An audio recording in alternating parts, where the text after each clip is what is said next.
சளி தொல்லையிலிருந்து 3 மணி நேரத்தில் விடுபட சில டிப்ஸ்களை இப்பொழுது பார்ப்போம். பருவநிலை அடிக்கடி மாறி வருவதால் பலரும் சளி தொல்லையினால் அவதிப்பட்டு வருவார்கள். சளி தொல்லை சிறிதாக இருந்தாலும் நமக்கு ஒருவித அசௌகரியத்தை தருகிறது. சளி பிடித்தால் உடனே தொண்டை வலி, தலைவலி ஆகவே சேர்ந்தே வரும். இத்தகைய சளி தொல்லையிலிருந்து எப்படி விடுபடுவது என்று பற்றி இப்பொழுது பார்ப்போம். சூடான இஞ்சி டீ. சளி பிடித்து இருக்கும் பொழுது சற்று சூடான பானங்களை குடித்தால் நன்றாக இருக்கும். இஞ்சி சளி தொல்லையை நீக்க சிறந்தது. தேவையான பொருட்கள்: 8 டேபிள் ஸ்பூன் புதியதாக திருவப்பட்ட இஞ்சி, லவங்கப்பட்டை சிறிதளவு, எலுமிச்சை சாறு சிறிதளவு, தேன் சிறிதளவு, 4 கப்பு சுடு தண்ணீர். இந்த பொருட்களை சுடு தண்ணீரிலிருந்து கலந்து 10 நிமிடங்கள் கழித்து குடிக்கலாம்.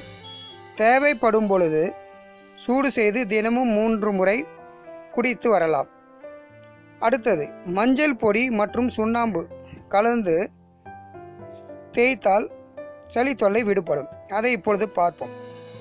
தலையில் நீர் சேர்ந்திருப்பதால் ஏற்படும் ஜலதோஷம் மிளகு சாப்பிட்டால் கட்டுக்குள் வருமே தவிர முழுமையான குணம் கிடைக்காது.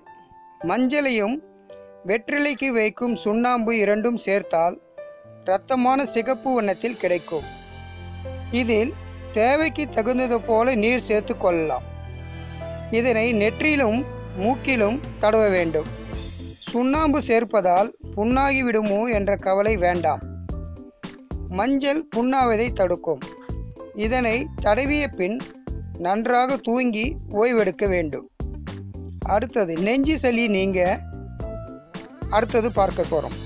நெஞ்சு சளி நீங்க தேங்காய் எண்ணெய் மற்றும் கற்பூரம் சேர்த்து சுட வைத்து நெஞ்சில் தடவினால் நெஞ்சு வலி குணமாகும். அடுத்தது, கொள்ளுப்பயிர். கரைக்கவே முடியாத நெஞ்சு சளியை கரைக்க கொள்ளு சூப் குடிப்பது சரியான தீர்வாக இருக்கும். அடுத்தது, தேன். சிலருக்கு அடிக்கடி சளி பிடிக்கும். அப்படி உள்ளவர்கள் அடிக்கடி தேன் சாப்பிடலாம்.